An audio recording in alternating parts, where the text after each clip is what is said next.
आज मैं इस वीडियो में आपके साथ 10 ऐसे कंफ्यूजिंग वर्ब के बारे में बात करूंगी जिसे जानकर आप बेसिक से एडवांस में जंप कर सकते हैं। आपको पता होना चाहिए, जब आप इंग्लिश में बात करेंगे तो आपको ये बिल्कुल पता होना चाहिए कि एग्जैक्टली ये चीज़ कितनी मायने रखती है। नमस्कार, मैं हूँ रीता। आप सबका मेरे चैनल पे बहुत बहुत स्वागत है। अगर वीडियो अच्छी लगे तो लाइक, शेयर एंड सब्सक्राइब ज़रूर कीजिएगा। चलिए देरी ना करते हुए वीडियो को शुरू करते हैं। डिड यू हेयर और लिसन दैट साउंड?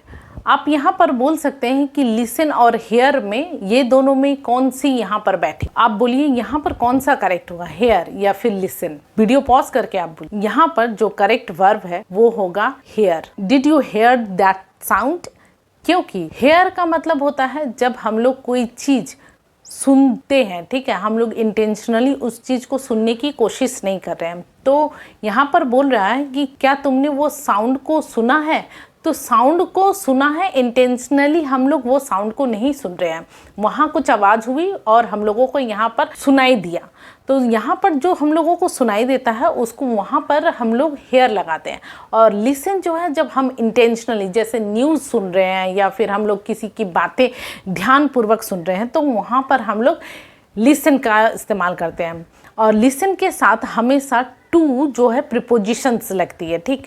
तो इसी वजह से हम लोग यहाँ पर लिसन जो है वो नहीं होगी, क्या होगा, हेयर। प्लीज़ रिमेंबर मी और remind me to call my sister. तो यहाँ पर क्या होगा, रिमेंबर होगा ना रिमाइंड होगा? देखिए यहाँ पर जो मीनिंग है ना, ये दो रिमेंबर और रिमाइंड, ये दोनों ही ऑपोजिट है।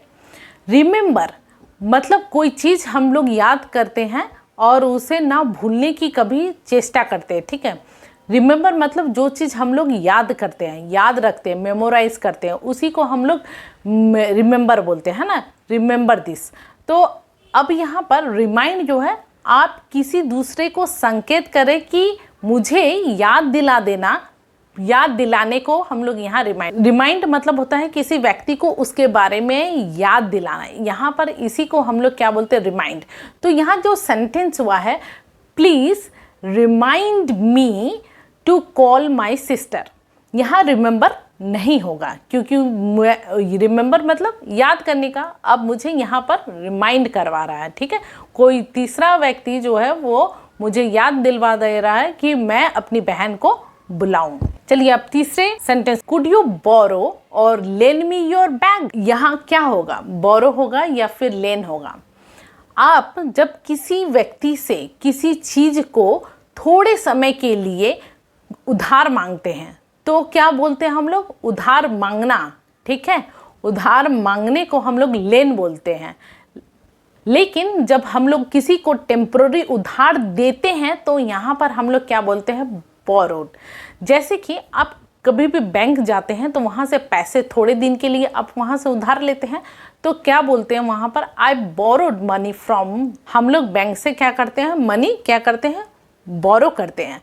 और बैंक हम लोग को क्या करती है, मनी लेन करती है, मतलब हम लोग को देती है। लेन मनी गिव, मनी देना, और बोरो मतलब लेना, टेक। तो यहाँ पर जो सटीक आंसर होगा वो क्या हुआ, could you lane me your bag. यहाँ बोरो और लेन दोनों ही लेकिन ऑपोजिट मीनिंग। अब हम लोग चौथे में चलते हैं, व्हेन यू आर कमिंग और गोइंग हेयर। तो यहाँ पर व्हेन यू आर कमिंग और गोइंग हेयर में यहाँ पर कौन सा बैठेगा, कमिंग या फिर हेयर? यहाँ पर सटीक आंसर होगा व्हेन यू कमिंग हेयर। इसलिए क्योंकि यहाँ पर जो लास्ट में है ना, लास्ट में क्या है, हेयर है।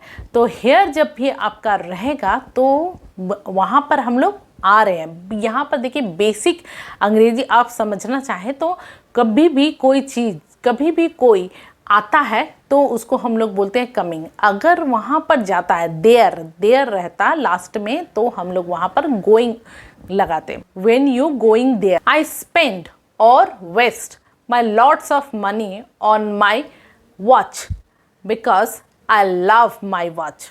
देखिए यहाँ पर क्या होगा, वेस्ट होगा न स्पेंड होगा। आप क्या लगाइएगा यहाँ पे, वेस्ट और जो स्पेंड है ये दोनों ही ऑपोजिट मीनिंग है। वेस्ट मतलब होता है किसी भी चीज़ पे बर्बाद, पैसा बर्बाद, ठीक है। मतलब आप वॉच खरीदे और ख़रीद कर लेकर आए और बिना किसी कारण वो वॉच यूज़ में नहीं आया या टूट गया या वो लेकर आया ज़्यादा दिन चला नहीं, तो आप वहाँ पर वेस्ट बोल सकते हैं।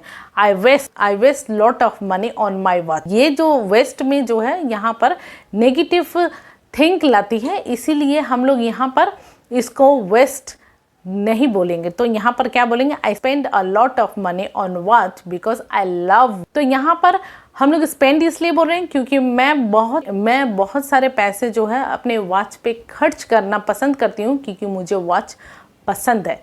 आशा करती हूँ इस वीडियो में वर्ब से रिलेटेड बहुत सारे ऐसे इम्पॉर्टेंट और इंफॉर्मेटिव नॉलेज मिली होगी। तो प्लीज़ मेरे चैनल को लाइक, शेयर एंड सब्सक्राइब कीजिएगा। Thank you. वंदे मातरम।